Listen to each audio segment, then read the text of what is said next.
Welcome to Virtual Theater, the podcast all about video game movies and the stories that shape them. My name is Andy Spiteri, joined by Gooey Fame. What's up, Goo? Hi, not much, just chilling. I'm off today, so I'm chilling. Hell yeah. Well, I'm going to put my detective skills to work and maybe infer, or maybe not though, that McKenna is also off today as she's joining us. That's what I was going to say. Technically, I'm off today. I work at midnight. Did you pull like a crazy all-nighter? I work at midnight tonight, yeah. Oh, man. So yeah, as soon as I started to say that, I was just like, oh no, I hope I didn't like jinx anything. Well, she wasn't, and then you said that, and then we just got an alert. So the boss is just like, you're coming in tonight.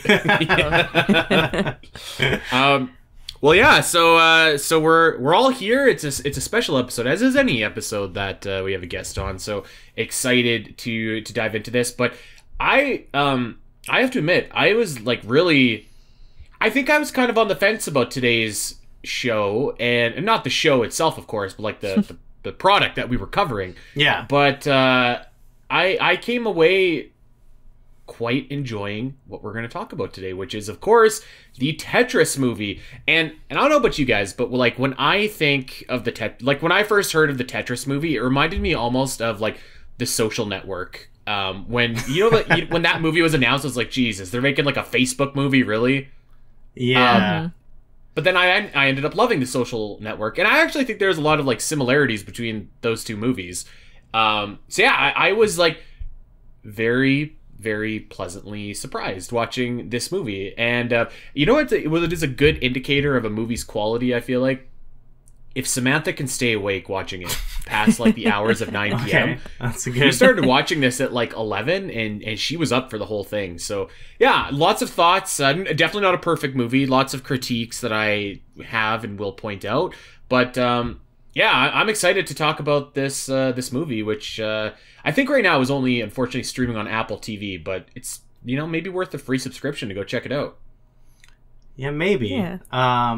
We should also say we're doing this as a sort of another crossover with Virtual Theater, or with Virtual Theater and Flashback, because this is going to come out probably right before on our show we're covering the game Tetris for the Nintendo 64, and so we were kind of going into Tetris mode, kind of going back and playing some Tetris and stuff. So we thought it would be fun to kind of preempt that by just diving into the origins of Tetris. So we did that in a lot of ways. We were playing different versions of the game, but as well as we watched this movie, we also watched a couple different like documentaries on it and all kinds of things. So I guess I wanted to shout out I sent you that there's an old BBC documentary called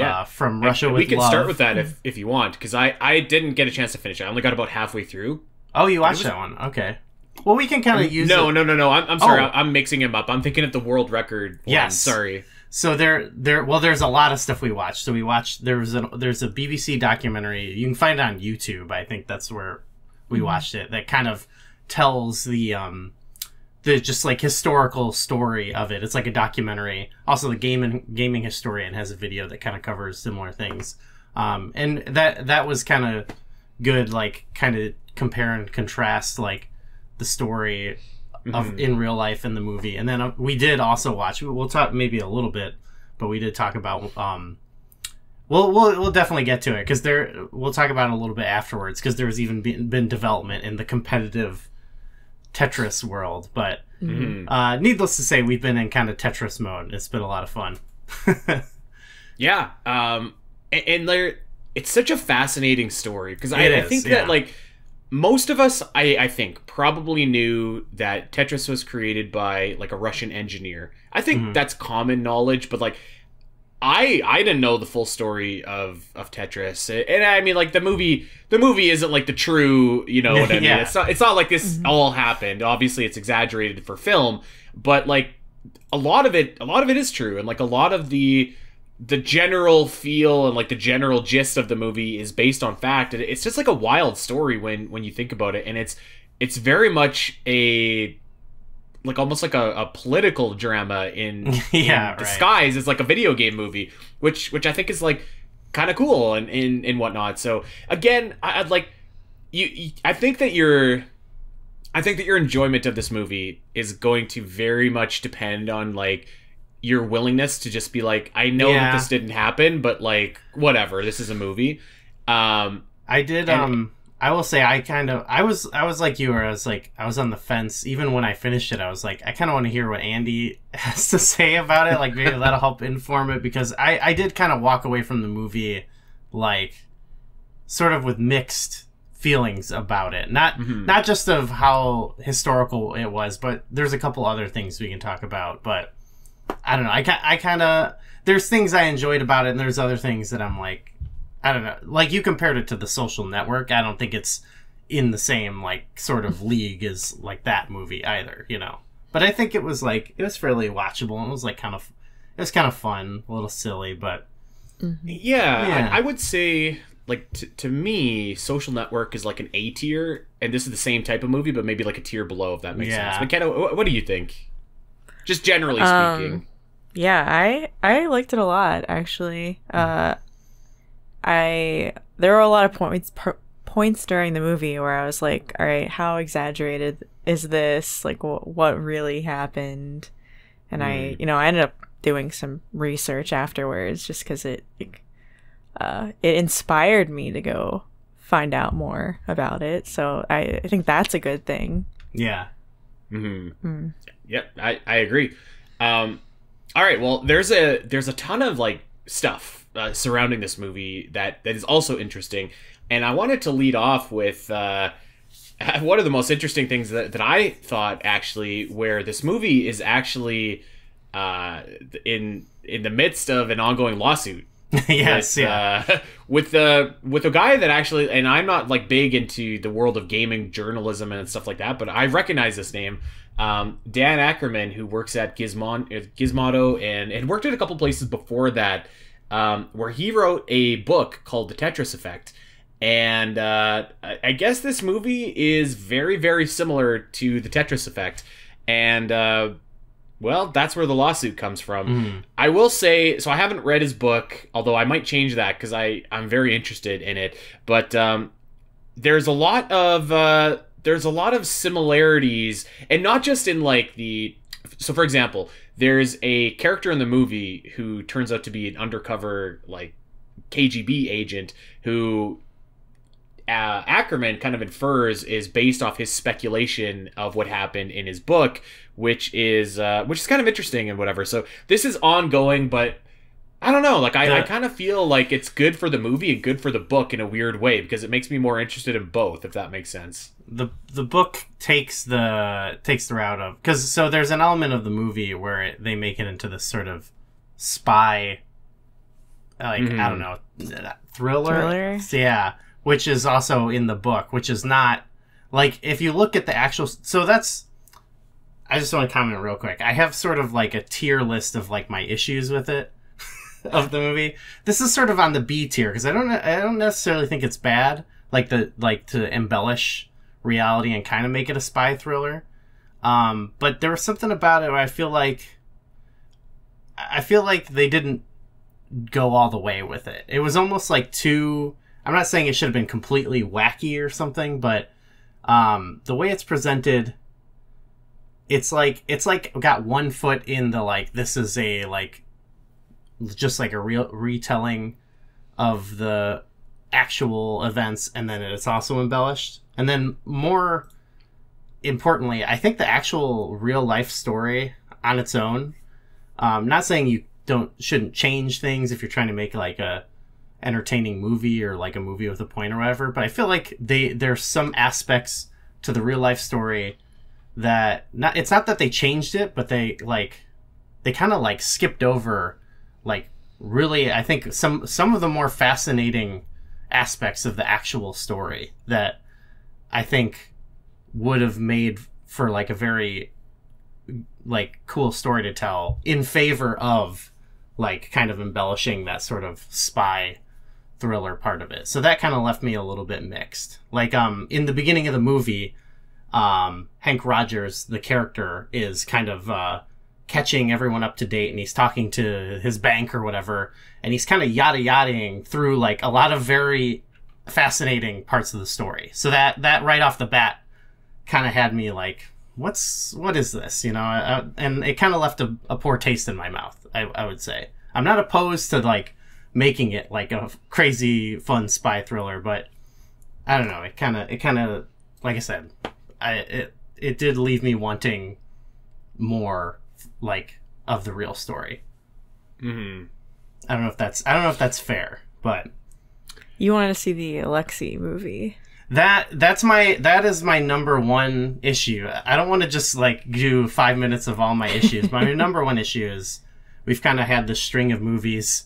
I think since you remember that movie, The Founder, Michael Keaton, about like McDonald's or something. I never saw it. Yeah, I never saw it either, but I know what you're talking about. There's the Hot Cheetos movie. There's so many movies now about like entrepreneurs, and I think the heart of the actual story is the story of Alexei Pajitnov, and they did touch upon that in the movie, and I thought he was pretty good in the movie, but I feel like, again, like they kind of in the beginning are like yada-yadaing through some of the fascinating aspects of that story, and even with like trying to connect it to the spy thriller thing, they kind of just drop late in the movie where he's like, oh yeah, and my father like got into some trouble, you know, and it's like, I feel like they could have made him the focus of the movie instead of it's like a movie about like a, you know, like a cool businessman or whatever, you know. I see what you're saying, but I don't think I agree with that critique very much. And I mean, like, there's no right or wrong to it. I think the movie was like, honestly, I thought it was really compelling, and like, yeah, like it's kind of a formula that's been done before and whatnot. But I think when you add in like it obviously helps, like if you're a fan of Nintendo and a fan of Tetris and a fan of games and stuff like that. But you've also got, I think it walked that line for me like really well between like it kind of gave Hank a little bit of shine, it gave Alexei a little bit of shine, and also gave you like some excitement with the spy thriller stuff. I do have some critiques that I want to get to later that I think they're kind of in the same ballpark as you. But I wouldn't say that it like tipped the movie off of that line for me. I still think that the movie was able to walk that line, but I will say that I do think that, so there's like, what is there, like 5 acts to this movie or whatever that they have like a different title that comes on the screen or whatever. Yeah, the chapter. I think the first chapter was the toughest. Just because it was like really trying to like fit and get everything going. Like, because I think they didn't want to spend a bunch of time explaining to people like how Tetris was created, because I mean it was created via a programmer, and it's not the most riveting television, but it's interesting if you're. I think it is. No, I think it's an interesting story, and there are some things in the actual creation there that are interesting. Like the movie deals with this about like trying to negotiate with them, but that stuff with the Bob Stein in real life, there was some of that going on early on, and it actually, if you had featured Alexei. Like, there's some interesting stuff because he first, like, they deal with this in the movie of, like, who's in control of this, because, like, kind of the system is kind of falling apart, and people are trying to, like, grab what they can from it, and then also there's just, like, who's in charge of what.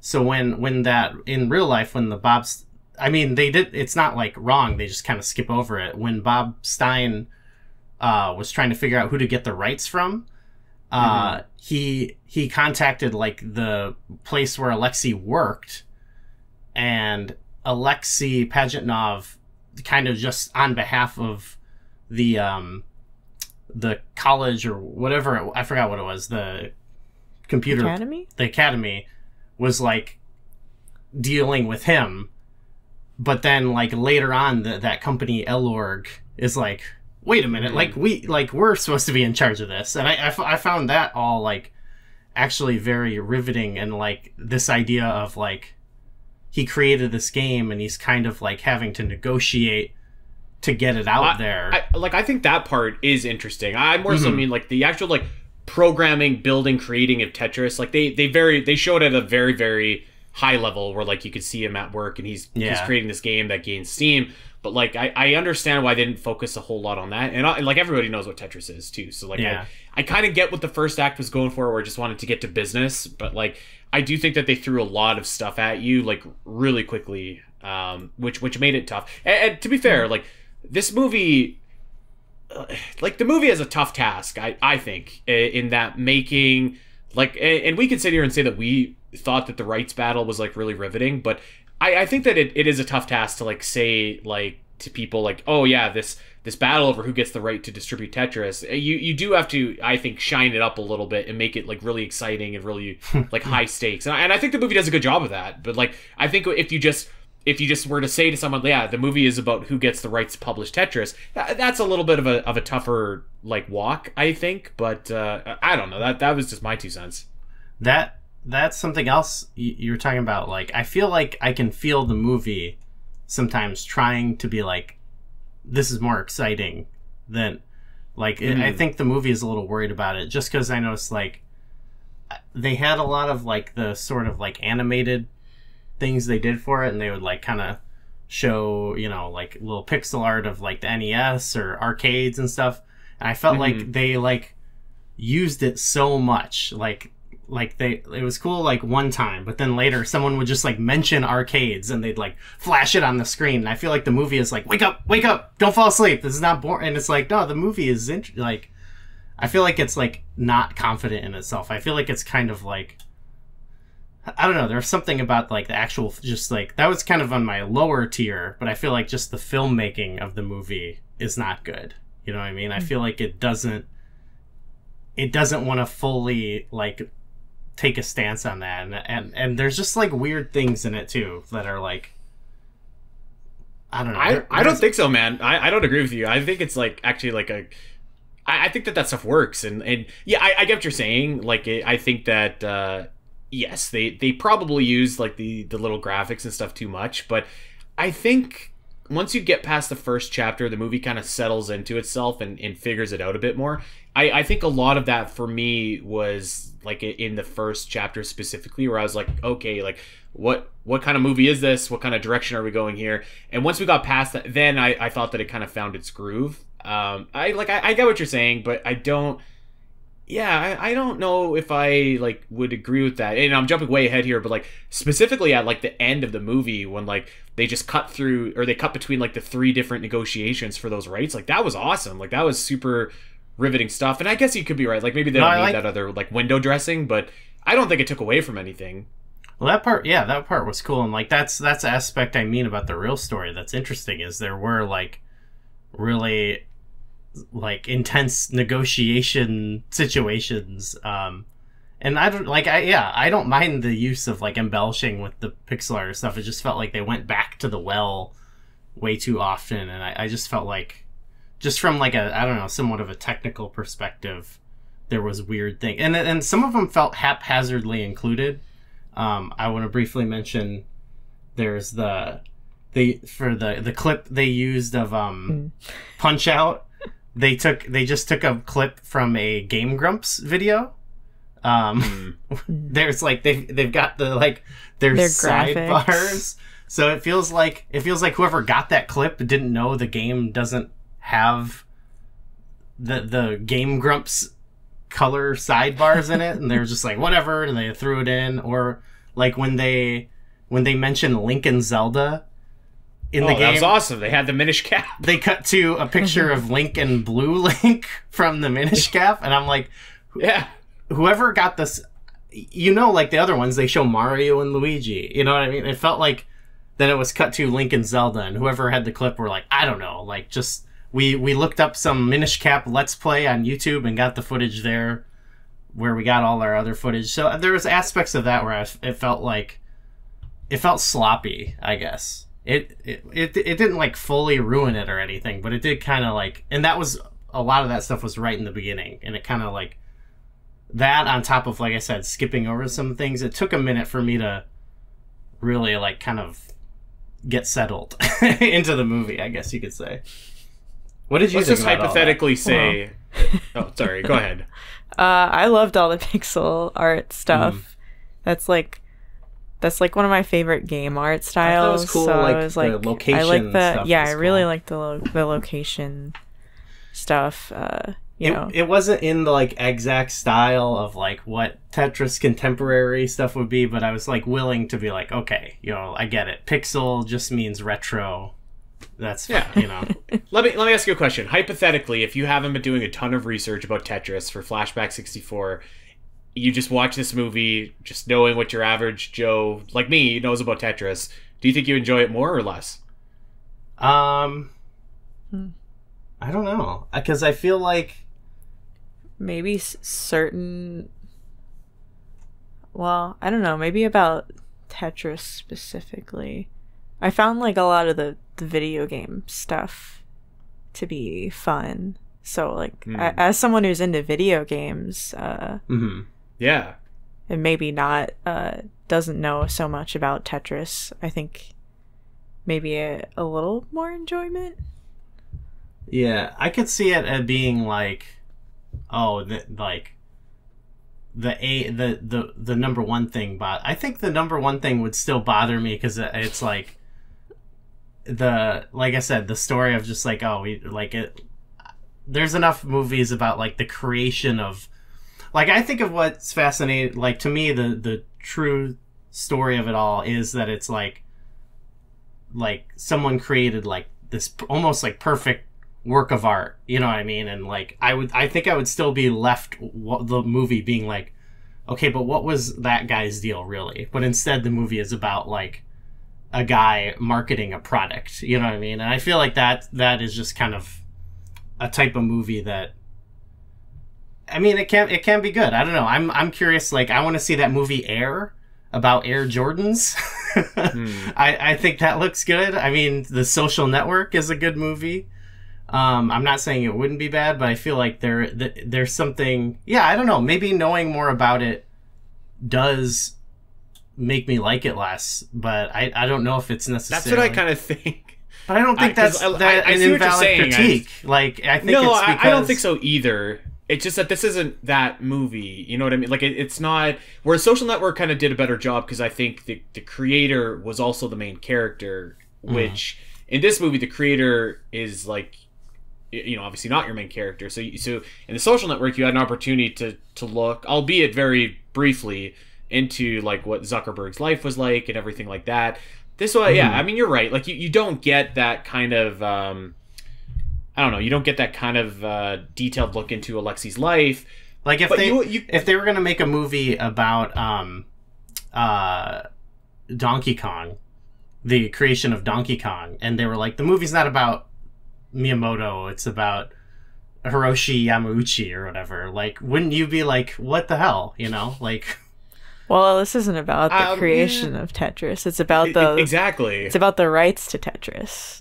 That's my point. Like, it's not that movie. You know, I hear what you're saying. Yeah. This is like when I was bitching about Resident Evil 2, though, being like, why isn't this like a scary, like, creepy movie? Right? Like, it's a valid critique. And I think those two stories not what just the movie go is. hand in hand to me. Like, those two stories. Yeah, like, I think they probably could have like cut a lot of the exaggerated KGB stuff and like added I don't even mind that. It's like, I don't know. I just like the execution. You could have put like a scene of Alexei playing like Pentamenos, which is what Tetris is inspired by, and like. That's another heartwarming thing. He has like a throwaway line when they're like out clubbing about liking like folk music, which is like what the Tetris theme is. Yeah, it's like everything about his life is like almost like it's like an Easter egg in the movie. Like, he sees the game, a snapshot in the window, and he's like, I'm gonna, you know, make a game out. I don't know. I feel like it's too important that it should be. It should have been a focus, but I don't know. That's fair, and I think that's valid.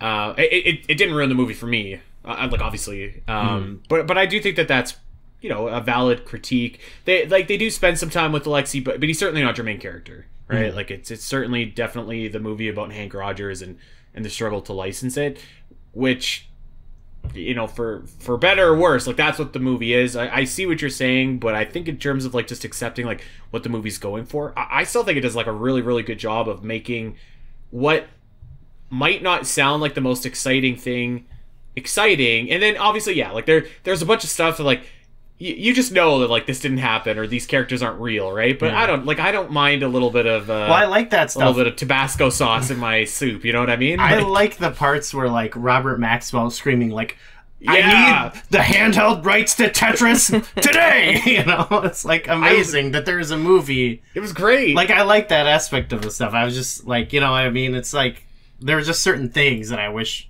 like it would have made it from like, oh, that was okay to like, oh man, if like they, because I think part of the two, and they do it in the movie, is like, I think one of the reasons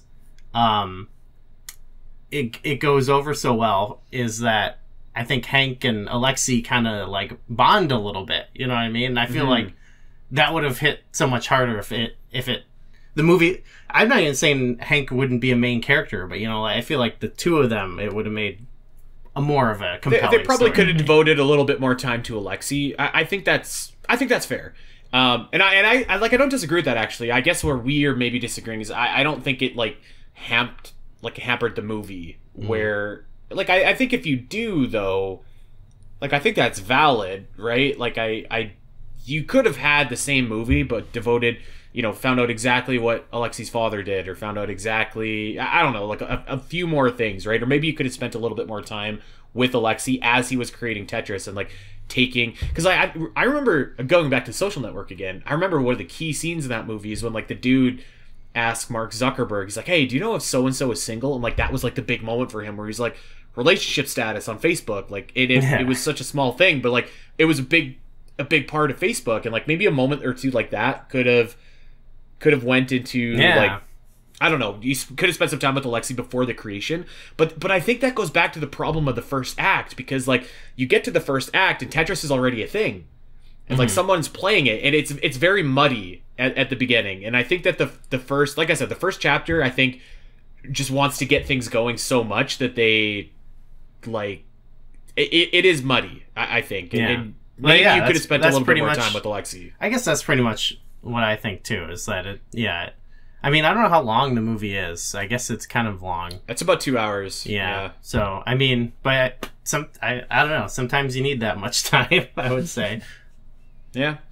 Well, like I said, like I do think the first act is tough to get your bearings on, because you're like, I thought it was about the creation of Tetris again, and it's like, no, this is actually about the marketing of Tetris and the rights to how we get this into the world. So maybe it's just like I didn't really know what the movie was about other than like Tetris, so I just assumed it was about creating the game. So it was a little bit kind of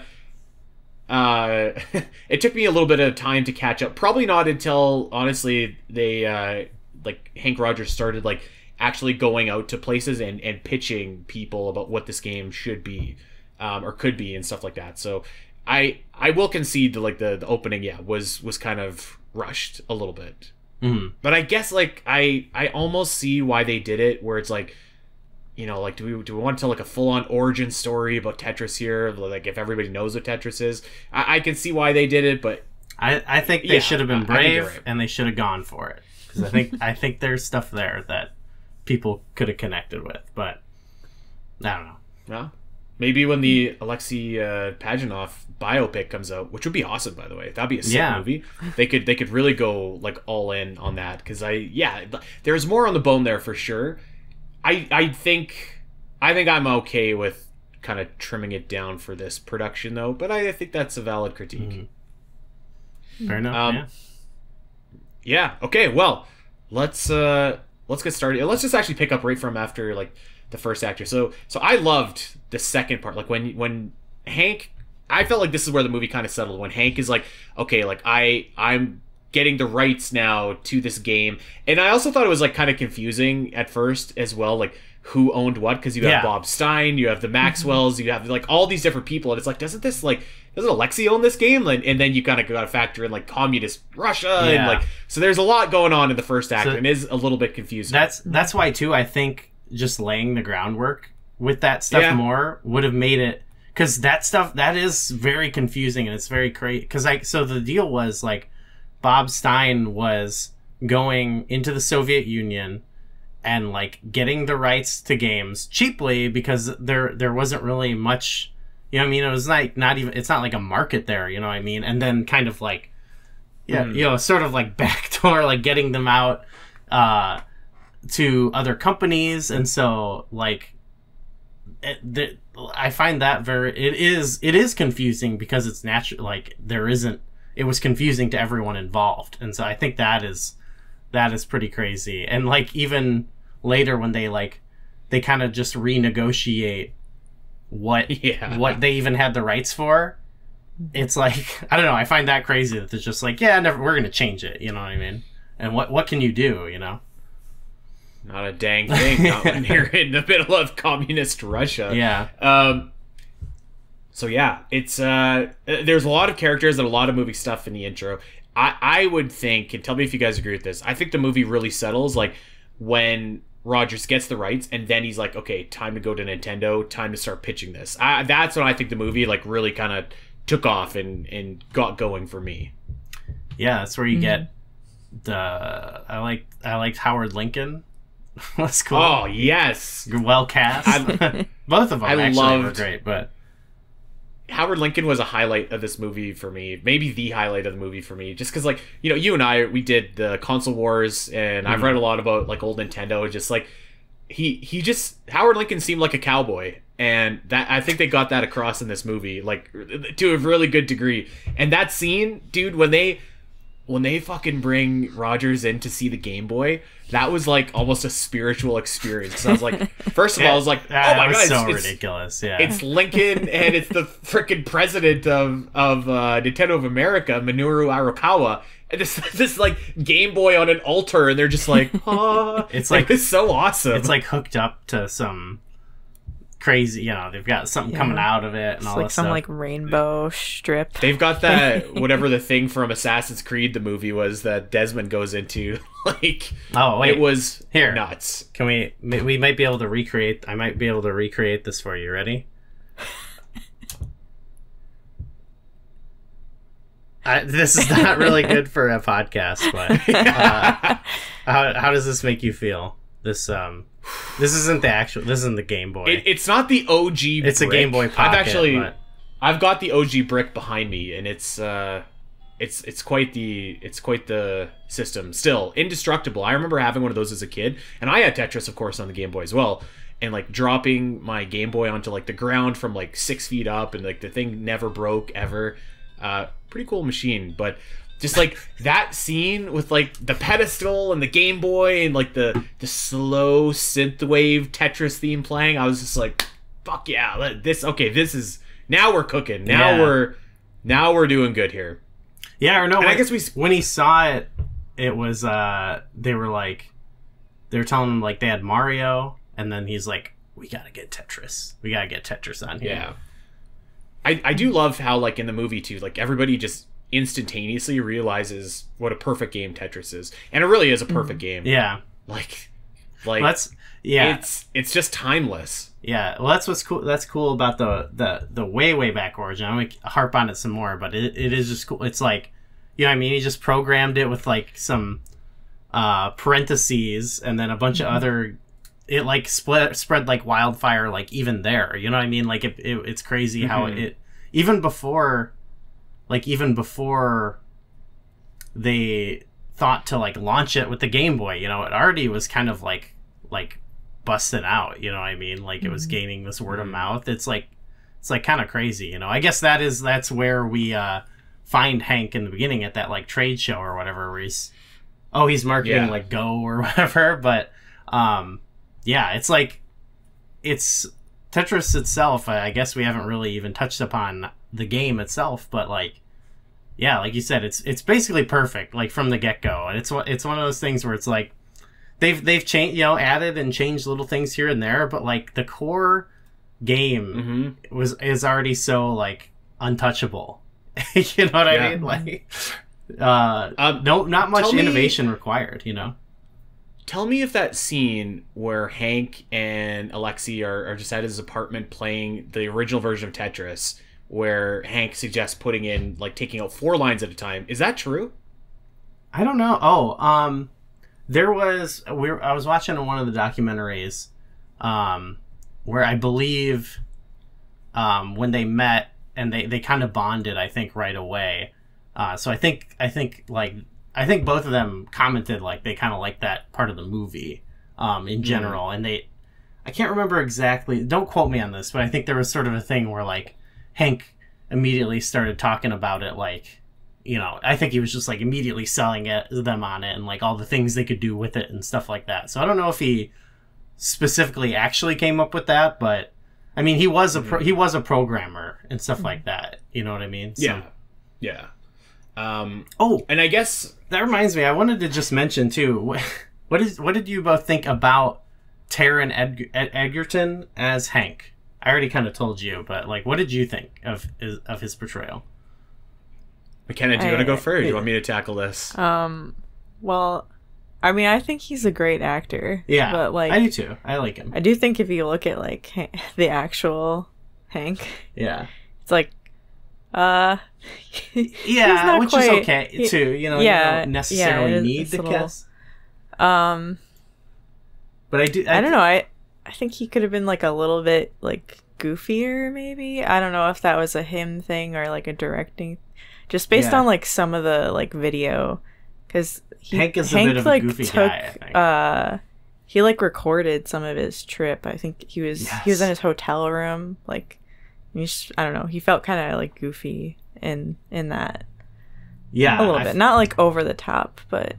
They do hit on my main thing with it is you don't necessarily need to cast someone who looks exactly like someone or even sounds exactly like someone, you know, but they talk about like kind of his like life story a little bit, like where he was born and grew up, and he's kind of a unique guy in that sense, and he's kind of just like a very unique looking guy, and I like Taron Egerton. But he's kind of like a basic looking guy, you know what I mean? So I feel like that was, for me, it was kind of I feel like they could have picked someone who's like, you know, he didn't even have to be the same nationality or anything, but just pick like a guy who looks a bit more unique or something. But I think he did an okay job in the movie and everything. He's doing kind of a voice. I thought he was great, to be honest with you. But I'm also like, I will also mention as well, like, Sam really likes Taron Egerton, so like I think I'm just like more willing to be like, yeah, okay, I like him too, kind of thing. He looked exactly like young Leonardo DiCaprio. Looked like him, talked like him, like he was doing his best Leonardo DiCap impression in this movie. And I don't think that's a bad. Like, I agree with everything that you said. I don't like. I thought he was great. Like, I thought he did a good job with everything. He wasn't goofy, but like, again, like, I wasn't expecting him to be goofy because I mean, I don't know a lot about the real life Hank Rogers, which it probably works in my favor here. I think like, I think like he did a lot of heavy lifting in this movie, and I think I think he did a good job, and I would probably say that, to be honest, about almost everybody in the movie. Like, I don't think that there was any like real stinkers performance-wise in this movie. I don't know that I would say there was any like truly like whoa kind of like performances, but I thought everyone more or less like did like a really good job and like held up their own end of the bargain to make it like a solid like I said, kind of like if The Social Network was like an A-tier movie, it's like this is a solid B-tier movie as well. And I don't say that derisively, just that's kind of what I thought of it. And again, I was expecting this to be like a D-tier movie, so I was pretty much pleasantly surprised by everything. I think if there's one person who's kind of like the standout to me, it was actually, I kind of liked, I liked the Howard Lincoln guy, but he's kind of a smaller role. Yeah. The one role I thought was very interesting, and also like, honestly, a person that I would watch a movie from their POV. Not saying they should, but I think you're going to say the same person I thought. Maybe I'm thinking the guy who's the president of Elorg, the Russian company. Okay. Just because I find like the dilemma he was in, like it was similar to real, like he had pressure in real life from like the government, not in like the same intense way, but he kind of like had to sort of like take on this role at, you know, in a time where there was a lot of uncertainty of who should even be in charge of anything. And also part of the reason in like IRL and I in the movie that it went the way it did was because he you know, he kind of says he was sort of won over by Hank. He kind of was like the only person who didn't seem like he was trying to screw him over or anything like that. And I don't know, he seems like a compelling figure to me, you know what I mean? In like the crumbling days of their old USSR. Yeah, their bureaucracy. Yeah. He's kind of like trying to make sure you know, people get their due, as opposed to a lot of other people at the time, like, who kind of were like, well, let's take whatever, like, any industry at the time, it seemed like there was people who were like, let's take it for all it's worth, you know what I mean? We recently watched, like, part of this documentary about, like, they talked about, like, their auto industry, and, like, one of the first oligarchs in Russia was someone who, you know, was given control, you know, of this privatization of the auto industry, and they're like, well, let's steal all the cars and sell them to people on the side, you know what I mean? Like, so there's a lot of that. So I think, like, a story of a guy who was just, like, trying to, like, do the right thing, I guess, is, I don't know, I liked him, and I think the actor did a good job in the movie. And, like, just the way he was, like, playing them off all each other, you know, in the negotiations. Like, that was fun. That was the coolest scene in the movie, I thought, that negotiation scene. Yeah, I really liked him. I was going to say, like, low-hanging fruit. I thought maybe the best performance was Toby Jones as Bob Stein. He's just got that great look. You know? I like that actor, too. Yeah. Yeah, he's got that look, and he's just got that, like skeezy salesman kind of vibe to him, but like he also kind of gets screwed a little bit as well. But like I thought that he did a really good job acting wise, and a character in the movie that I wanted to actually we could just save this for when we talk about characters in general. But there was a few other ones, but there was one character that I wasn't quite sold on that ended up winning me over, which we could talk about. But acting wise, I thought everybody was pretty good in this movie for sure. McKenna, you have any standouts? Probably the same guy you're talking about. Yeah. I think he really. I picked the right guy. He I don't know. I thought he also had sort of a sense of humor. Yeah. In some, I think of like the one time when the first time he responds in English. To that Hank. was so good. That was funny. Like, of course you speak English. Yeah. Oleg Stefan, born Oleg Stefovich Stefanko. He's been in some kind of cool stuff here. The Apocalypse Code, Duplicity, The Americans with The Good Shepherd with Robert De Niro. That's kind of cool. Okay. So there you go. So let's go back here and kind of follow where the movie is. We skipped over an important part too, which is that. So let me see if I can get this right. So Robert Maxwell is a media tycoon who owns, I can't remember what his company is, but he owns like this big conglomerate, and he's a billionaire. His son Kevin Maxwell, who is like the silver spoon, like rich, stuck up kind of little shit, is the CEO of Microsoft, who has agreed to buy the rights for Tetris from Bob Stein. Now, Microsoft is then licensing the rights to Hank Rogers, but only in Japan, because the American rights have already been sold. So in Japan, they're selling them the rights for PC, console, and arcade. I got that right so far, right? Yeah. But then they fuck them and they take away the arcade rights. And so that is why Roger goes back to Nintendo after making a deal, and he's like, I need some money. And then Nintendo says, like, listen, get the handheld rights and you can have Tetris on Game Boy, which is about to like take over the world. Which is kind of cool. Like, again, it's in the first, it's actually not in the first act, it's right at the beginning of the second. But it's a little bit hard to digest, but like once you kind of get that, and I think the movie like kind of reinforces it enough times that like eventually like I got there. Yeah. And I like I said, I didn't do any research, but like eventually you kind of get there.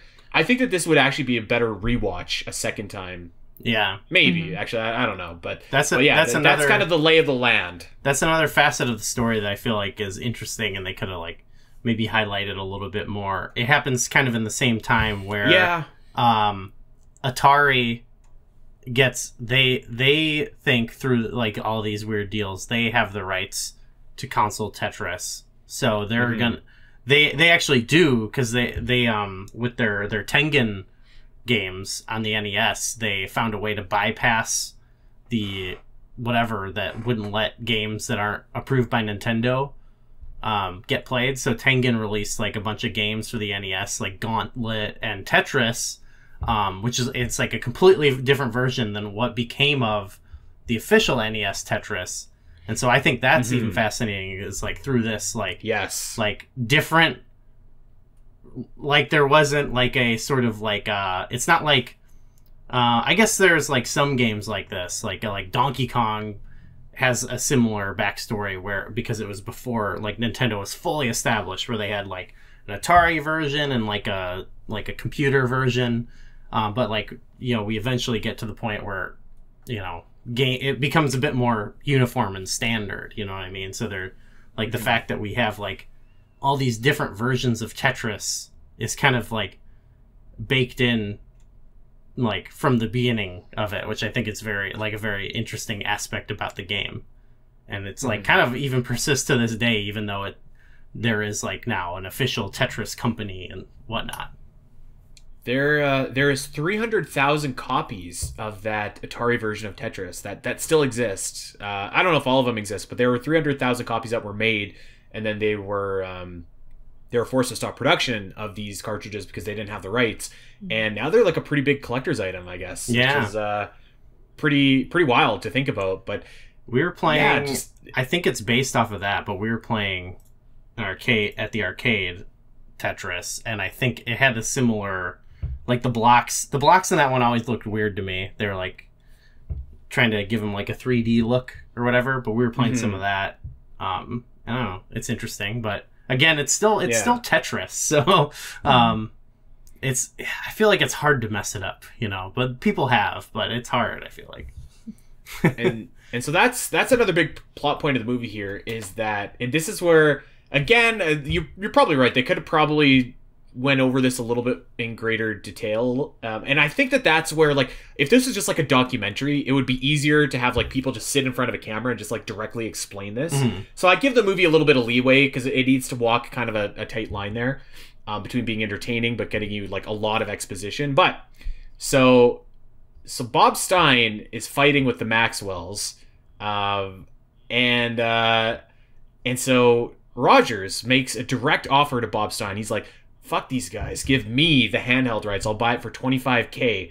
So they make an agreement, and then Bob Stein fucks him and sells the handheld rights to Atari for $100,000. And this is where the movie, I think, also really levels up for me, where now they're just like, I'm going to Russia to get the rights directly from the horse. So I think that like when the movie shifts to Moscow, once again is when like the movie, I think, levels up. Yeah, for sure. Like that was pretty climactic. Like that felt like, you know, I don't know. I felt like that at that part. I felt like we were like at the what should be the midway point of the movie, but it was like we were just getting started. It's still pretty early. Yeah. So I felt like, oh, we're leading into the climax, like, but early. But I guess from what I understand, like they went to Russia more times in the actual film than real life or something, so they kind of had to, you know, they kind of had to like they made the climactic moment a different thing. But yeah, I think I read at one point he goes with someone who speaks Russian fluently and is also a lawyer. It's like, you know, do all the legalese stuff. Yeah. Okay, so you know how we've kind of talked about, like, there's definitely some moments and characters in this movie that do not exist. They're like very cliche like movie characters, right? One of those characters for me was like the translator that he hired, and I was just kind of like, oh, come on, like this is stretching the realm of believability a little bit, to have like this loyal translator who's like in all this like puts herself in these dangerous situations for this guy. I will say that the twist with her won me over a little bit, where I was like, okay, she's, spoilers, she's a fucking KGB agent. I can accept that. Like, that's a little bit more believable to me. Not that believable is the wrong word, but like, I thought that was better than just like your cliche translator or whatever. So I was like, okay, like, yeah, I'm good with that. I feel like, it's kind of, I feel like you'd have to find like more direct sources, but he did have a translator, and it was just some random person he hired. He didn't exactly, so the quote doesn't exactly say that she's KGB. What it says is that everyone in his hotel was KGB, and he hired her. I think that's what he's implying through the quote. Yeah, that's what the article takes. But because it says like, oh, he says that he knew she was KGB like the second he hired her. Mm-hmm. Which I think he's embellishing the story a little bit. That's what I think. Because in a different thing I had read, they had asked them like, was it true? Like, was there this sort of like, because there was like government pressure on the company to do specific things, right? Like that is undeniable. But I think, like when they asked him about like, what about all this like spy stuff, KGB stuff, and he was like, he said in some interview like, well, it felt like I was being spied on because like people seemed to like know a lot of things about me that I was like, wait, how'd you know that? But I said, like it was just him being paranoid essentially. And I'm, there's probably some truth to certain aspects of it, but I think he might be embellishing a little bit. Like in the thing, I agree. I want to read more of that. How did he know everyone at his hotel was KGB? Like, what is that based on? What they got their KGB badges. Yeah, right. So, but that was like, I think that could be a pretty fun. I actually liked his translator's kind of ending where she's like taking down the guy who's like trying to usurp it all or whatever. Like, that was funny. And that was a character that didn't work for me, but she won me over at the end, and I agree. Like I think it's, like the KGB agent, like being undercover, like that's kind of like a movie character, but I like that movie character better than the movie character of like the translator that just falls in love and like is along for the ride and puts herself in all these dangerous situations for like this guy that she just met. I have no doubt that in real life he hired a translator and that maybe there is a world where she was KGB, but when I first saw the character, I was just kind of like, eh. They were never in danger. Like, it doesn't seem. I think he was like intimidated a lot, and he was, I think he was kind of in the back of his mind, like he had sort of in his mind, my guess is like a view of the Soviet Union, which there's a lot of truth to it in the movie, but I think the movie kind of gets a little bit on its high horse about like, communism versus capitalism. Like, obviously, like they were in a horrible mess at that point in time, but like, I don't know if I watch that now and I feel like, well, things are way better off today than what was going on then. You know what I mean? So I think there's a little bit of like that sort of like being afraid of like a place you don't understand. You know what I mean? Like, probably also just having that consciousness, like he's going in, like just by going with a tourist visa and trying to conduct business, he's already doing something illegal. Sure, yeah, I can see that. Like, there probably was some danger to that, right? Like, he could have probably gotten arrested, but like that would happen in America too. Yeah. You know what I mean? Yeah. like if you went here and tried to start do business on a tourist visa, like you would get into trouble. You'd get deported or something. Mm-hmm. I mean, probably wouldn't have been good there either. But yeah. I did make some notes here, and I think this kind of echoes your original critique about the style of movie that it is, particularly when they get into Russia. And listen, like, the USSR is crumbling, and like clearly communist Russia sucked, like, for a lot of people, like, for a lot of people. Yeah. Not trying to say that it didn't, but there is a very heavy, like, yeah, we got to be capitalist in order to be a great country, and like it's a lot of there is a lot of kind of pro-capitalist messaging, which is sometimes a little bit like ham-fisted, like that at that party, like where you find out that Estonia is basically gonna leave the Soviet Union. Then everyone's just like, yeah, we can be capitalist now. And it's like, oh, okay, like, this is a little much. Like, it's, you know, like, it's not like, to kind of echo what you're saying, not like things are exactly better on the other side. I mean, the grass is always greener, but like, you know what I mean?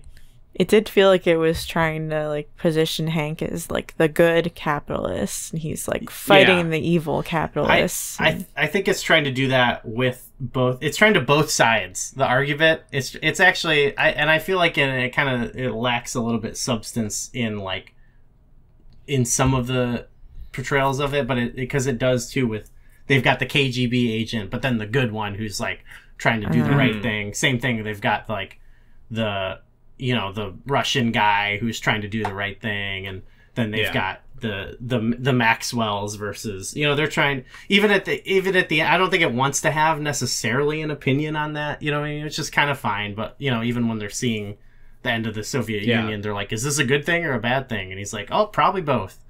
You know, so it's like, you know, it feels like they're trying kind of frustrating, but it's true.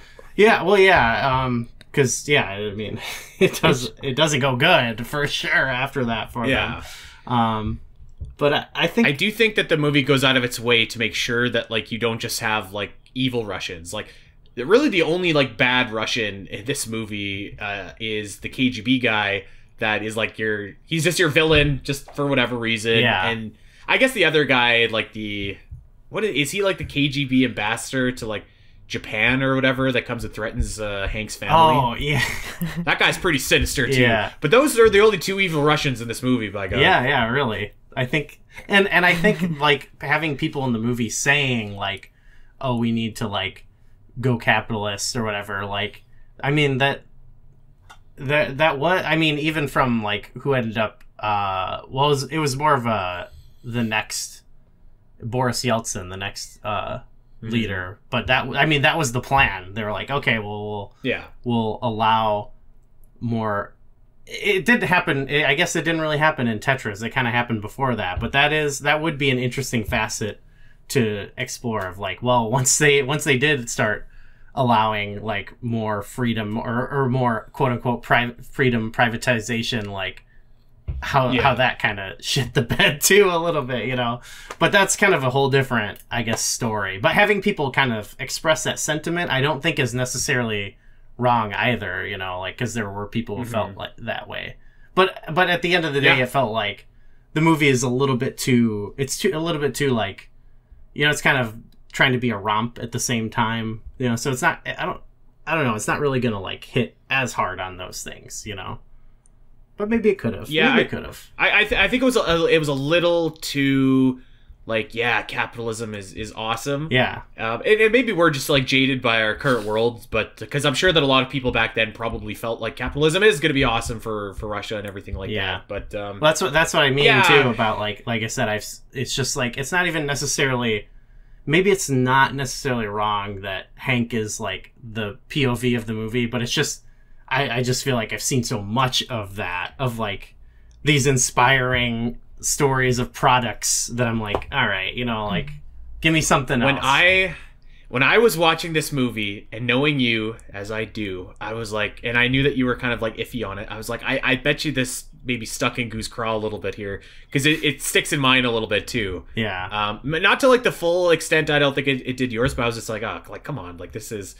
Well, because like, I don't need any capitalist propaganda bullshit in this movie. Just tell me the story of Tetris, man. Like, well, because there is still something about it compared to like I really don't care about like Hot Cheetos, you know what I mean, or like how they got released, or like unless there's something really interesting there. Though I heard like that movie is like mostly a lie, and there is, I don't know, but in this there is something nice about the idea that Alexei came out of this, not just because he did eventually get credit, like before, like even in the reality of the movie, like before even like it got out to Nintendo or whatever, he kind of got the credit for it. But I think there is something nice that he sort of then got to sort of have some say in the direction of Tetris. He eventually left the Tetris company, but he did come out of it with Hank, and they kind of had the Tetris company together. And there is something like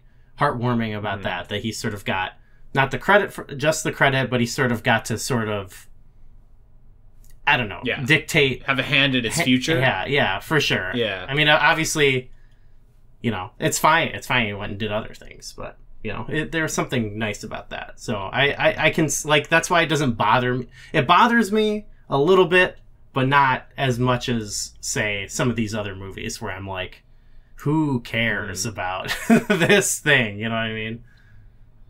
I will say, I thought the movie did a really good job of like creating a believable bond in a short time between Roger and Alexei, or between Hank, Roger, and Alexei. Actually, I thought there was like one instance where I was like, "Are these guys about to smooch?" Because like this is going to level this movie up even more.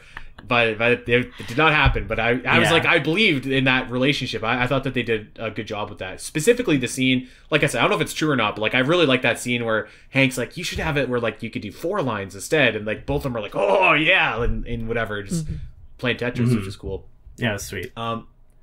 Okay, so I'm gonna bring us up to speed here as best as I can about what the fuck is happening with these Tetris rights, because the last thing that we know is that everybody's going to Russia. So what happens now is the Russians have arrested Hank Rogers and his copy of Tetris because they think that this guy stole it and created a bootleg copy because they never licensed Tetris for consoles, only for PCs. However, their definition of what a PC was very, very, very vague, which is what Bob Stein took advantage of in making this game for the NES. It was made for the NES at this point, or was it just Atari that they were talking about? It wasn't at this point. They also messed a little bit with like the real life release of certain things, so it is a bit harder to follow. So I kind of like confuse the stories in my mind, but they also I think they also didn't know it, like because of the sort of like chain of licensees. Like they almost like didn't know, you know, they're like, we only licensed it to so and so, but it's like he had to like kind of explain to them like, well then they licensed to them and they licensed it to me, you know, and they kind of just didn't view that as valid at all. And so Belikov, who we were talking about earlier, who is the head of Elorg, what is Elorg? It's like a foreign trade or something like that, right? It's like kind of organization. Yeah, it's sort of what they created to be like their software. Like their software company that they would license things to, you know, other countries and what, you know, other types of programs and things like that. All right, so Belikov is head of this organization, and he basically decides what to do with Tetris, and yeah, he thinks that Hank Rogers stole it, so he doesn't like this guy. But Hank Rogers has a legitimate contract that if he can ever get access to a phone in the USSR, he's going to prove that he did not steal it. So this is a really cool scene, I think, because now everybody's like, give me the rights for Tetris. Everybody wants those handheld rights because they know that Game Boy is about to be a huge thing. And even Nintendo, like Howard Lincoln, there's a scene where he's like, it's over, kid. Like, you lost it, and then try again. We'll work on something else.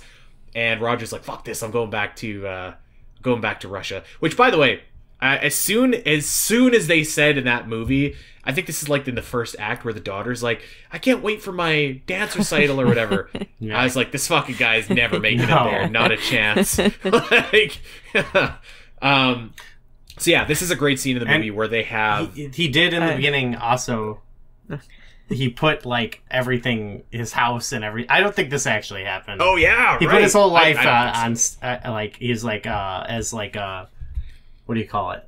Like he put it up to the on bank. The line as collateral. As collateral, yeah. So like his house and all that. Like so he's taking a big gamble. I guess that makes the story a little bit more like, ooh, there's some tension there, but yeah. I thought his stuff with this is a quick sidebar. His stuff with the family was fine. Like, it was like, it didn't add anything for me. Me either. No. I thought it was funny, like at the recital when they just show the empty seat. Like nobody would sit there. Yeah. There's just an empty seat now. Yeah. It's in the front row too. Yeah.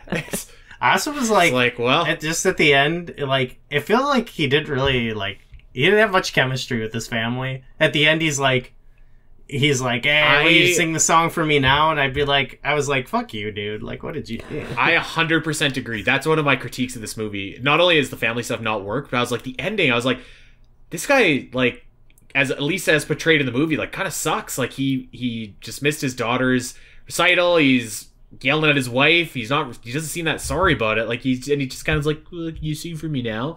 And I was like, I don't know if I'd be forgiving him if I was his family, but that's neither here nor there. But yeah, that was undercooked for sure. But if you're buying into like the, you know, it's a great thing to risk all your life and everything in the name of like a cool deal. Like a brave business venture. That's what I mean, is like it takes kind of the POV of like we should honor these entrepreneurs taking risks and moving fast and breaking things, you know, like. Well, maybe now that I'm saying this, I agree with you more than I thought I did. But like, I think the movie's actually trying to say that that's a bad thing. Yeah. But I just don't think that they do that very well. No, because he wins. The whole family plot's just kind of like, yeah, whatever. Like, it's not a big deal, and there's no like ramifications for it. It's just kind of like, oh, can you just like sing me your song now? I also feel like when he's kind of down on his luck at one point, when he thinks they've lost it all, he's just sort of like, he's like gets all mad at him about it, and it's like, I mean, they're right to be upset with you, man. Like, I don't know. That's a critique. I'm with you. I agree 100% with that. I had that in my notes to talk about at the end, but yeah, just talk about it now. The family thing, I think they could have just like completely just had his family off to the side and like just, hey, I'm going back to Russia, or like I thought his wife was fine enough before the fight where she was kind of like a partner or whatever, but not a whole lot there after that. Anyways, so we're in Russia. We're in Moscow. We're at the Elorg headquarters, and we have got 3 parties all desperately vying for the rights for this game. So we've got Hank Rogers, obviously, of course, and his translator / KGB friend, who we find out is not his friend, who actually staged like some photos of them smooching for his wife. Pretty devious tactic. You've got Bob Stein, who is slippery and about to get boned in a big way that he doesn't know about, and you've got the Maxwells. Let's talk. Can we talk about the Maxwells for a quick second? Yeah. I was going to bring this up at the end, but let's just talk about them now. What did you think of Kevin Maxwell specifically? I felt they were like letting him off the hook a little bit. Actually, they were like, they've made sure to like make a point that he didn't know about what his dad's doing, in almost like a cartoony way, which, like I said, kind of like lends itself to the tone of the movie. But you know, he'd like, there's so many scenes where he's like, oh, "What is that, Dad?" And he's like, "Don't you worry, Kevin." You know, and it's like, "Don't look at all the. It's just an accounting error, Kevin." And it's like, come on, dude. Yeah. Like you're the CEO and like you're just letting your dad walk all over you. To be fair, he's only the CEO of like Mirasoft, right? Like, I think he's asking about like the entire like big potato company or whatever. That's what I mean. In my version of it, Kevin would be like the fail son type, you know, he's only there because his dad, you know what I mean? And like but no, the movie kind of just presents him more neutrally, and I was like, that's so, it just did not match with like my. They certainly present him as like an asshole at the beginning. I think what they tried to do is give him a similar story to what was his name? In Minority Report, the guy opposite I can't even remember the actor's name. In Minority Report, like the cop that comes in and is eventually like trying to take Tom Cruise's job, like eventually Colin Farrell plays this guy. Danny Walker is the name of this character, and he starts off as a huge asshole, and you find out he's like kind of like an okay guy at the end, but he gets killed by the real bad guy. I think they were trying to do something like that with him, make him like seem kind of like redeemable at the end. He was a prick the whole movie, and like a silver spoon prick too, and the scene where Bob Stein punches him out was awesome. That was nice. Yeah. So I thought he was an interesting character, if nothing else, you know? Yeah. I don't know. What'd you think? I mean, maybe it's just like preconceived notions, but like the second he like entered the movie, it was just like, oh, I hate this guy. Okay, yeah. Well, I don't know like why. the first thing he says is like, "It's Mr. Maxwell exactly, to you." Yeah. Like, it's like, why? Well, I'm not gonna call you. to me, I imagine him as even more of a pathetic figure in real life than the movie. And I don't even know much about him, but like that was just I don't know. Maybe I'm just like, again, preconceived notions for me. But I did think Robert Maxwell was probably one of the best characters in the movie. He was so evil and great. I like it. Actually, in my version of it, if I was to lean into, you know, the spy thriller aspect of it, I think there would be a scene where he's got Hank Rogers tied up like Bond, strapped down with like the laser, and he's going, "Give me the handheld rights to Tetris, Mr. Rogers." You know, he had sort of like the Bond villain vibe to him, which I love. Like, I fucking loved when he's like, "We're going to see Gorbachev, my buddy." Yeah. And, like, that was awesome. And Gorbachev was cool in this movie. He's like, "Get the fuck out of here, bitch! Like, take your communist propaganda, give it to somewhere that wants it." Which I thought was like great. Him sucking up to him was great too. Yeah, where he's like, "What kind of nation do you want to be?" Oh, I love when he's like, "Yeah, I'm not trying to make a deal. Exchange of information. Like, I give you these encyclopedias, which will they're not going to get any." And like, what's the deal with those encyclopedias? Is it like literal encyclopedias? Is that in Carta? Is that what it is? Maybe we should look that up. But yeah, it's like they're literal encyclopedias. We should mention too that like the company that he owns is bankrupt. This guy, by the way, is the father of Ghislaine Maxwell. Yeah. I did not know that. Yeah. I feel like those two names, obviously I know, but just putting them together, holy. Yes, just nothing good going on with him. This is one evil motherfucker. Goddamn. Let's see. I think like halfway through the movie, I looked it up because I was like, Maxwell. Oh yeah. I was like, oh yeah, yeah, yep. Yeah. So yeah, they had encyclopedias that they were trying to trade for them for Tetris, basically, which is like, you know, if it like truly in a world where there is not like a profit motive or whatever, that would be a fair trade, you know, like whatever. Yeah. But he knows that that's not going to do shit for them, and everything's falling apart, and so he's just trying to make this deal before the rug is pulled from under them. You know what I mean? So like, he's so full of shit. he does not care, and I think that, you know, everyone sees through him basically. Like no one. Oh, everybody. Yeah.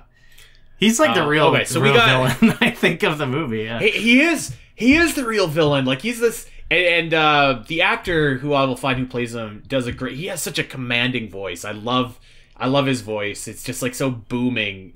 Roger Allam does a great job, I think, of Robert Maxwell, and kind of making like, he's probably like the most, other than the KGB agent, like the most cartoony kind of character. But I think he like does a good job kind of bringing some gravitas to that role. Okay, so we got the three people negotiating here. We got Stein, we got the Maxwells, and we got our buddy Hank Rogers. And Belikov, this guy is just playing every single person against each other. One of the best parts of the movie, I think, is he goes in and he goes to Stein and he's like, "Listen, in order to give you the handheld rights, we're going to renegotiate the rights for everything else." And he gives him a new contract to sign. And this guy's so desperate to get those handheld rights, he just signs it. And then he doesn't realize that he's assigned away everything, because like what they did, Belikov changed the definition of a PC console to have specifically a keyboard and mouse, which I thought was awesome. Mm-hmm. And like this guy just completely fucked himself. That was real too, like that. Yeah, I that was so great. I loved that. And effectively that cuts out Stein, and I think it more or less cuts out Maxwell too, does it not? Just from those, because they could only then publish like the PC rights. Right. Yeah. And there is a subplot where Robert Maxwell's making a deal with this corrupt KGB agent to get the Tetris rights. He's going to bribe him, and it's worth noting Kevin Maxwell allegedly says no. He says no in the movie. Yeah. And so that obviously doesn't plan out, and the KGB guy is actually arrested at the end of the movie after this amazing car chase. I love the car chase. That was where it's like, that this did not happen. Well, you're watching it, you're just clear. like, this is clearly, like with the, it's like this didn't happen. The animations and the music, it was just that like, was okay, this is a joke. Yeah. I was all about that. I was just like, you know what? I'm watching a goddamn movie and I'm entertained right now. This is great. But yeah, so eventually what happens is Rogers brings Howard Lincoln and Arakawa to Russia with him, and is just like, we're giving you $5 million for the handheld rights. Take it or leave it. After they find out, and so they conditionally sold the rights to the Maxwells, but their company is bankrupt and they don't have any money to pay for them. So guess what? They aren't getting those rights. So from the Phoenix Rises here, and Hank, Alexi, and Nintendo get the rights to publish Tetris for the Game Boy, and everybody escapes Russia in that aforementioned car chase, which is great. And eventually Alexi comes with his family to America as well. Poor Alexi, man. This guy just got fucking boned over and over in this movie. Yeah. Yeah, it was that was like a night. Well, even in that final deal, it didn't actually give him anything, I believe. No. Like, he just came and he got, Hank kind of hooked him up, Not hooked him up. I mean, he gave him his due. To see. He did, yeah. I mean, for what it's worth, I don't know any, but like, Hank Rogers seems like a fair guy, like a nice guy, and like he was true to his word, both in the movie and in real life, it seems like. And they went on to form the Tetris company, and both are, I'm sure, like mega cajillion bajillionaires or whatever. So like, they're doing pretty well. But yeah, that's basically how the movie, that's basically how the movie ends. And I thought the second half specifically was like riveting. Honestly, like I thought it was really, really, really good, like really good. I know it had some issues. Like I said, I was really impressed with this Tetris movie. I was not expecting to like it that much, if at all. And yeah, I just like, I don't know if it's because my expectations were so low, but I was just like, damn, that was like really good. And it also helps that like, we're Nintendo nerds, or at least I am, and like a lot of that stuff is really fascinating to me. But yeah, I thought it was great. Yeah, what did you think? Yeah, I liked the I guess the legal, like the rights discussion of it, like determining like the PC and console thing, because that's like where the big confusion of it comes through. And it's like very English major nerd of me, but it's just like I love when you see like big legal cases that are like the decisions are based off of like one sentence, or even just like one word, or a comma like can like change the meaning of something. And it's like, so there's like a misunderstanding between like Eloerg and Stein over what the definition is in the contract. Like Eloerg says PC, and they mean, what we think of as a PC today, but, this is, I guess for still early days of a console, and a console is just essentially a computer just that has a specific purpose, and you could interpret, a home console as a PC. So that's where like, that's what Stein interprets it as, and they have to basically go back in and be more specific. And that's and it's also like for me it's interesting to think about, because of like that, some of those early days of video gaming where just in terms of the marketing of certain things, like certain consoles were marketed as computers and vice versa, because of, even though they did similar applications, because of how they should be presented. And I find that interesting to think about. Even in the history of Nintendo, like with the NES, when they launched it in America, they wanted it not to seem like a video game console, but like a toy. And I don't know, it's a little different than the legal aspect of it. I'm thinking of it more from the marketing aspect, but that is cool to see or like to think about, I think. It makes me think of like phones, and like a phone is like a personal computer. Like how do they separate that out? There is a great part in the BBC Tetris documentary at the very end of it. It's in 2004 this is made, and it's like it's very ominous, and it's almost like foreshadowing, but it's like the last line of the documentary. I can't exactly do it justice, but it's something like, and now Tetris is doing well, taking on a whole new world on mobile phones. And then it's like the end, and I was like, whoa! I have Tetris on my phone. The next shot is The Last of Us.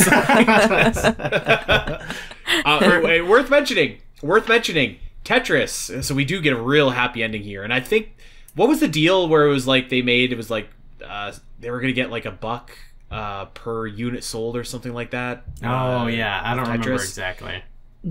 Whatever the deal they made was a freaking awesome deal, because Tetris goes on to become the highest selling video game ever up until Minecraft took it over. And I don't even think it was that long ago that Minecraft took it over, just a couple years ago. This game has sold almost 500 million copies. Wow. Fuck. Yeah. Like, now granted, they're including, I think, a lot of the different versions of Tetris together and that, but like, even so, that is crazy. Oh, for sure, yeah. Crazy. My final feeling on it was that, like, if you're saying like Social Network's an A and you're like, this is more of a B, if we're putting a tier grade on it, for me it's like a C. And it's not because it's not accurate, it's more of like, I kind of felt like it had one foot in sort of the historical retell, and I think you got to do that regardless, but the historical nature, and then kind of like the spy thriller nature. And I kind of either wished it leaned more towards like not the accuracy, but capturing similar to like the Iron Claw. Like the Iron Claw changed things about reality, but it kind of kept the core the core like themes it was going for. I kind of wish it leaned and it was more a movie like that, or it was even more of a spy thriller. Like, I actually would have been fine with it if it was not completely crazy over the top, but even more. But then it runs the risk of really infringing upon this book, which sounds interesting to me. I kind of want to read that book because I feel like that might be more in line with the tone I guess I could imagine it being. So it's not that I disliked it, but more that I was sort of left like that I was kind of like in between two different movies that I sort of picture that could be good, and it didn't. I don't know. It didn't strike It didn't strike the right balance for me personally to be like up here. That was sort of my feelings on it. Yeah, I think that's fair. I like I said, I really enjoyed it, and I think that like it was just a lot better than I thought that it was going to be. And to your point, so like the real life Hank Rogers, Alexei, I always fuck up his last name, Pachinov, reviewed this. They basically said like, listen, a lot of this didn't actually happen. Like a lot of this is just embellished, whatever. Yeah. So like there's definitely some of that, but I think, at least I thought, like there was enough points where I was like, this is clearly embellished and not real, but it didn't distract from like the core point of the story, which was like how the Tetris rights got to where they ended up getting. And so like I think, like I said, like I think I agree with some of your criticisms. I think maybe the difference is like it didn't like detract from the movie for me. Like I acknowledge them, and there's definitely some stuff that I probably, particularly like we were kind of saying, like the first act, it's a lot that they probably could have had a bit more room to breathe. But yeah, it didn't knock the movie off the tightrope that it was walking for me. Oh yeah, fair enough. Yeah. All right. Well, yeah, there we go. That was the Tetris movie, which is of course available right now on Apple TV, directed by John S. Bayard? I don't know how you say this dude's name. I've seen one of his other Matthew movies. Vaughn's in this. Actually. He directed this movie with, who was in it? John C. Reilly and someone else. Stan and Ollie. It was about Laurel and Hardy. That came out a few years ago. I had no idea it was the same director, but I have seen that one, and I remember that's like should be a bit of a biopic too.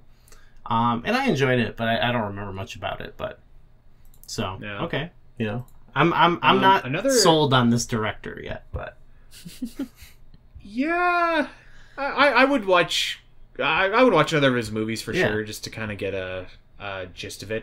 Matthew Vaughn and Taron Egerton. Another collab between these guys. I'm a big fan of the Kingsman movies. I think those movies are pretty slick. I like those movies. So they have some other. What's their other connection? They have other connections too. They have another thing that they did together. Looks like must be. Let me see if I can find that actually, because I have some trivia pulled up here. So, Rocket Man. That's the other movie that they did together, which is actually so Sam was watching that one day, and I was only kind of watching it in the peripheral. And I actually kind of wish that I would have watched it, because it sounded like a really awesome movie. Yeah, it is. It's much better than Bohemian Rhapsody. Oh, yeah. It's gotta be, right? I don't know. I've never seen it, but like... What about Eddie the Eagle? Did Matthew Vaughn direct that? Okay, yep, that's the him. Taron. I'm not gonna say his last name anymore. What's Eddie the Eagle about again? It's based on a true story of an Olympic skier.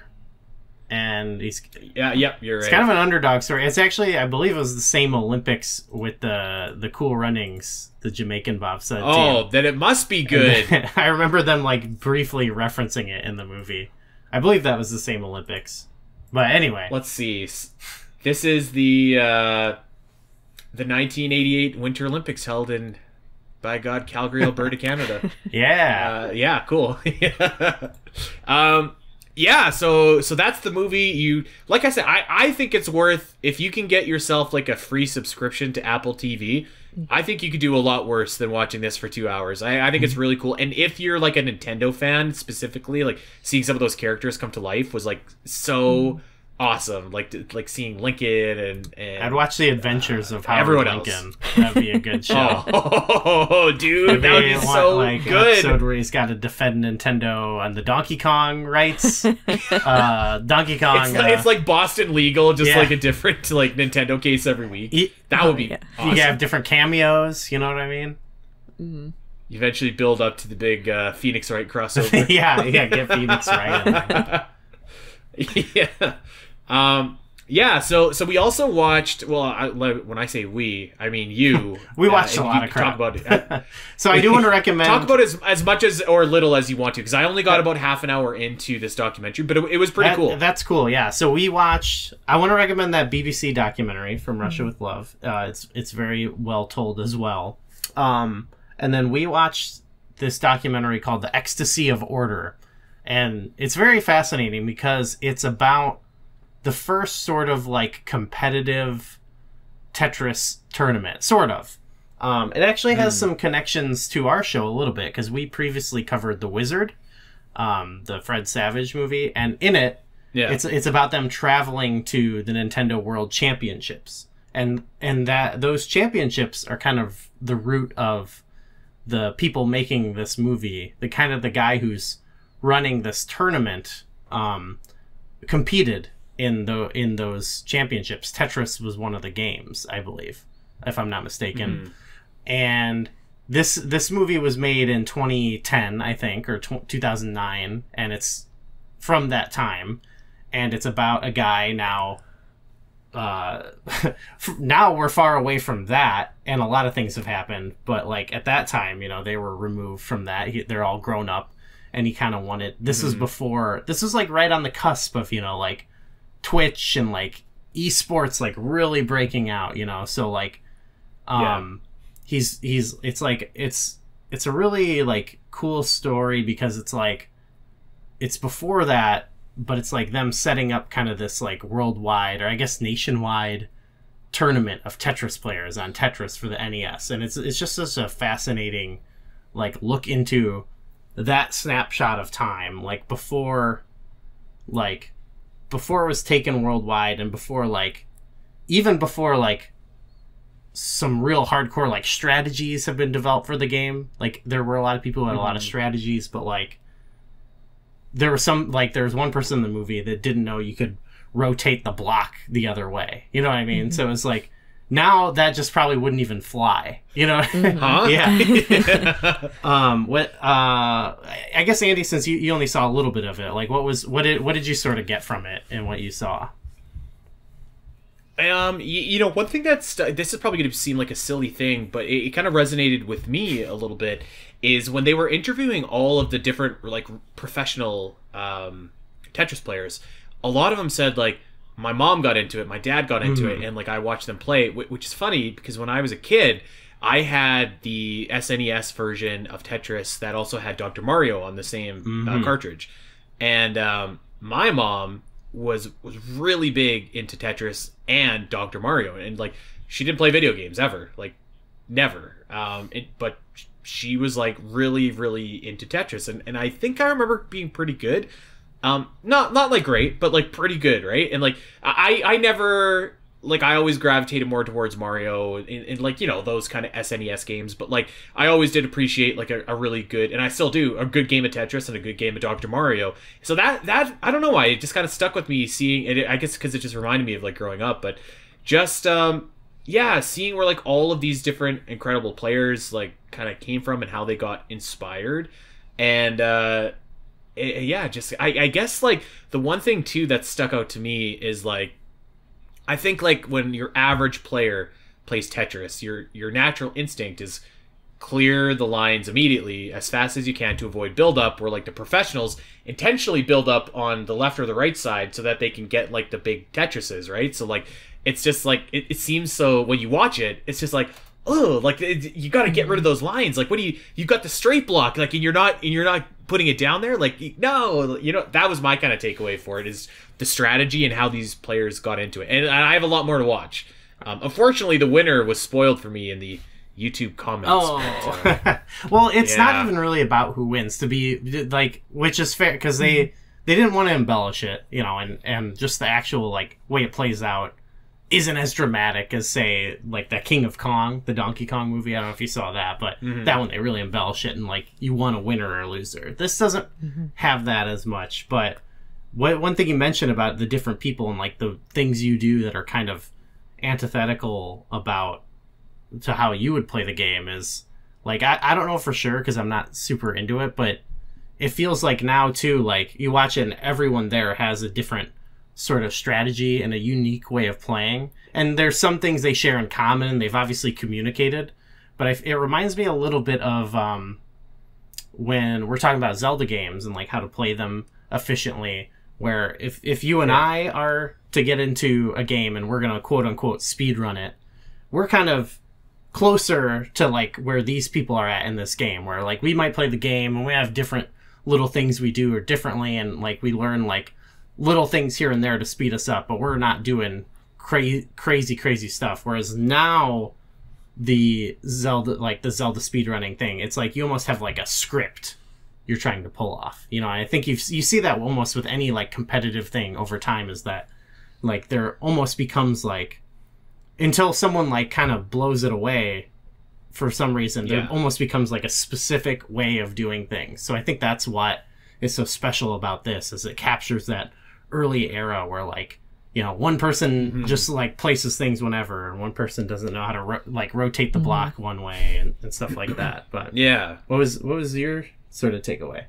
So I think my favorite part about the movie is when they're all hanging out in this house in California next to the beach and just like hanging out. Sometimes they're playing Tetris, but like there's this one part where they're all at a table. I think they're playing poker or some card game. Yeah. And I was like, this reminds me of us at the Zelda Dungeon Marathon. They're just all like, they have this one thing in common and they're just hanging out and you know, talking about that one thing, but also like getting to know each other in other ways. And it's unique because like, you know, they're talking about everyone they know in their life is like, oh, that's like, they're like the Tetris guy or whatever, you know, but then they get there and it's like, it means a different thing, you know what I mean? Like, so I don't know, it's like a different world, you know. I sort of related to that big time. And to one thing you said, Andy, about how people had these different stories of how they got into it. I think it's one thing that actually could have served the Tetris movie well. They kind of hint at it in the beginning, but it's kind of used as a joke. It's like a throwaway joke, but I think one thing that's interesting about Tetris is it does have like this universal appeal, like of different ages and genders and like it like worldwide, just kind of this kind of universal appeal because it's so simple but so addictive and like it's like anyone can immediately understand why it's great and why it's fun, and anyone can immediately learn how to play too. Like it doesn't require a lot of rules, and it's so easy to control. And it's just funny. People are often try to like, you know, especially at the time, people are like trying to pathologize like why the game also appeals to women and stuff like that, and I find that always very funny. I was talking with someone on Blue Sky recently. They were talking about like old articles where they're like trying to like write about like why women like this game or whatever, and it's like not that complicated. It's not that deep, you know what I mean? It's just like it's like a simple game. I remember I replied to them. I was like, women just love shapes, you know. but it's like you kind of see that here too. I mean, it's mostly based on their stories, but it's mostly like dudes in this movie. But you even had I guess there was like only really one girl playing, right? I think, but yeah, I think like the championship there was someone. Did she go? There was two because there was one with the snake, and then there was another one. Yeah. With something else too. There was the one person, the blonde with like who always wore all white, and she had like a big car. What was she wearing around her neck? I can't remember. A big logo. Anyway, she was really funny. She was the one who didn't know you could rotate the block the other way, and she was really funny. And I just actually, it was like cool to like the snapshots of different people. Like it did remind me of the marathon too, in that all of us who go like have our own little like funny quirks, and we're all like these kind of not. I mean, some people aren't that interesting, but most of us are. Most of us are pretty interesting and like fun. You know, in a way that you don't normally see in like a movie like the Tetris movie, you know what I mean? Like in a Hollywood movie or whatever. You kind of see these, like, everyone's got their own little, I don't know, I loved everyone. I loved the, like, one guy who's really into, like, the Grandmaster Edition Tetris, who's, like, more of the hardcore gamer. And then, like I said, I really liked the girl we were just talking about, because she kind of had, like, this, like, she was that competitive, you know, and she knocked out the Grandmaster guy, and she was like, oh, I knocked out the little Grandmaster. And she kind of felt bad about it, you know. Just, like, unique people, you mean. And like, I really, the Thor, I don't know if you ever got to the part where the Thor character came in. The original... not really, no. His story is insane.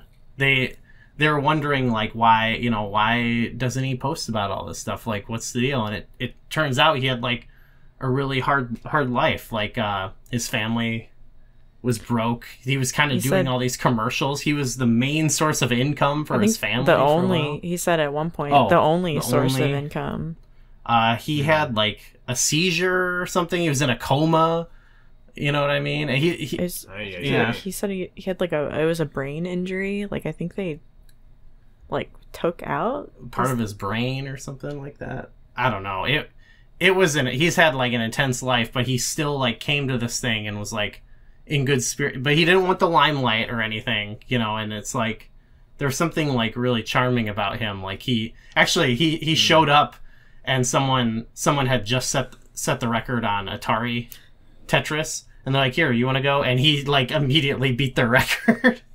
But then in the actual tournament, like, he didn't do well at all, and I kind of suspected, like, there is an aspect to it where, like, Tetris, especially at that play level they're at, where, like, they were all really good, but it's still at the point where, like, the game is a bit random and kind of screw you. So he might have just not done good, but part of me was like, I don't think he wanted to, like, do good. You know what I mean? And they all kind of had this goal where they wanted to beat the kill screen, quote unquote, of the game, and no one could ever do it. And it didn't happen like at the tournament, obviously, but it kind of was like it kind of gave the movie a nice ending at the end, where later Thor attempted it like while they were hanging out, because he said he had done it, but he didn't record it. And at first you think, before you meet him, like, is this even true? You know, this guy's just posting on Facebook. But why would he lie? Because he doesn't have, like, a big following. But eventually he sent, like, a tape. He did it, like, a couple months later and sent it to him. And it kind of gave the movie, like, this nice sort of, like, good vibe ending to it, you know, where this guy who kind of went through a lot in his life, you know, he didn't want to steal the spotlight, but then, like, he kind of did get to sort of, like, have a couple moments where he showed, like, you know, he's really good at it. So, but what's crazy about it is actually just recently. So that kill screen comes apparently at level 30 in the game, and the reason they call it a kill screen is it effectively kills you. It falls too fast for you to do anything. Yeah. So recently, a 14-year-old kid just a few weeks ago got to an actual kill screen in the game. Yes. Which is not level 30. It's like level 255, right? It's something like that. Yeah, I don't know. I think I saw what you're talking about, where like some kid went and got, because I thought that he maxed out the score. Yeah, is what I thought, but that was already done by multiple people. So yeah, I think this kid did a level that no one had ever done. Mm-hmm. Yeah, so that's what's crazy about it. Like what you see in this movie is only like the beginning of competitive Tetris. Mm-hmm. Like there's one technique that like I guess Thor is really like was like the most adept at, where they like it's what do they call it, like phantom.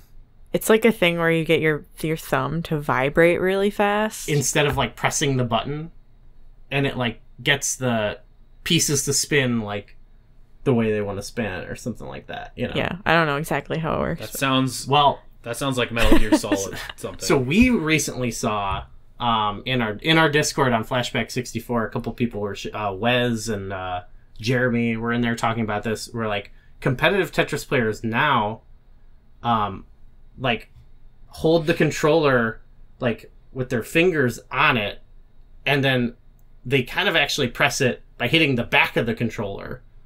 And like the way they play it now is completely insane compared to this. So it actually sort of reminded me a little bit of the King of Kong, the Donkey Kong documentary, where they're fighting over the score that now, decades later, has long since been completely surpassed. And so it's kind of... I did see a comment that was just like, talk about Thor, that was like, man, Thor might be the greatest of all time, because even the people that have eclipsed him after the fact, like, they all based a lot of what they do off of Thor, which, I mean, I don't know how true that is or not, but it sounds like something that's feasible to me. Because it probably started from there, of, like, holding the controller and trying to vibrate your thumb, and it probably evolved into, like, manipulating the back of it or whatever. But it's just so crazy, you know, how far that has come. And it's almost like there's something so innocent about watching it in this era, that and it was also really nice at the tournament, in person. Hank Rogers was there and kind of gave a little speech, and then they had a video of Alexei Pajitnov like speaking to them all, and I honestly teared up a little bit at both of them, like showing up to it, you know, and like kind of, I don't know, giving their blessing or whatever. That was really sweet. So it kind of worked. We watched it before the other movie, but it kind of works as sort of like a little postscript to that movie, you know? Yeah, I don't know, it's great. It's great. Tetris is a really cool game. Yeah. It is the perfect game. It really is. Like in so many different ways, it is the perfect game. And I think that's why it's so enduring. Yeah. You know, like we're going to be playing... Tetris is going to be around long after we're dead. People are going to be enjoying it and doing crazy things with it. And you'll always see the spin-offs and the gimmicks and stuff like that. But, like, man, the original version of Tetris just, like, is so... It's the perfect game. Like, I remember having it on my calculator in math class and sitting there playing Tetris instead of learning math, you know? And, like... So yeah, just and I thought that the movie, while flawed, did do it justice to the original, you know, to the original creation, a stylized creation of it anyways. I think that like you can have the documentary, like the BBC documentary and the movie kind of like coexist and be fine with each other. But yeah, I like I said, I was really impressed. Made me appreciate Tetris. I actually just ordered the Tetris Effect book online, so I'm gonna dig into that. I was gonna order the paperback version, but the hardcover version is just as expensive. So I was like, okay, whatever, let's just do this. So yeah, that's a fascinating story. Honestly, like super interesting. If nothing else, I hope that the movie inspires people to do what I just did. It's like, let's learn about the history of Tetris and stuff like that. So I thought it was a win all around, to be honest with you, and far better than I was expecting it to be. That's true. I definitely expected it to be much. I don't know. I guess I kind of expected more like cheese in there, but yeah, I could have gone for some more cheese, honestly. Throw some mozzarella in there. A little provolone. What's the Russian cheese? Well, okay. We're coming to the end here, and we made up for I think our last episode might have been our shortest episode ever, but this one there's some meat and there's some beef, so we're giving it to you in virtual theater here today. When does the new ep of Flashback 64 drop? I know that one just recently came out, so are we looking for like a March kind of release when people can have a follow up on this? I think it'll be. I think I'm gonna release this one a little bit closer to it. Even maybe I'll have us. This will be like the lead-in, because we are. I don't want to get into it obviously, but we're talking about one of the attempts of like, what else do we do with Tetris? There was a handful. There's been a handful of these coming on, so I think this might be a good like kind of setup for then like. This goofy one, but this episode will be the Tetris Sphere episode. Actually, will be coming out early March, so look out for that. It's gonna be fun. It's you know what? I've been playing a ton of that game, so very different than Tetris, and I'm excited to also tell people how I feel about that. But I would just say it's worth checking out if you can get your hands on a copy. There you go.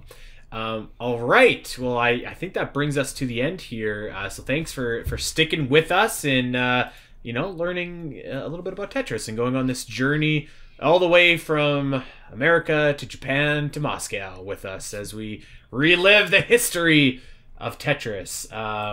So yeah, give us a follow. We've been doing this for years and years and years. There's tons and tons and tons in the archive that you can go and check out. So make sure that you're doing so over on you can check us out in a couple different places. You can check us out on Twitter at Virtual Theater X. We're over on Blue Sky at Virtual Theater.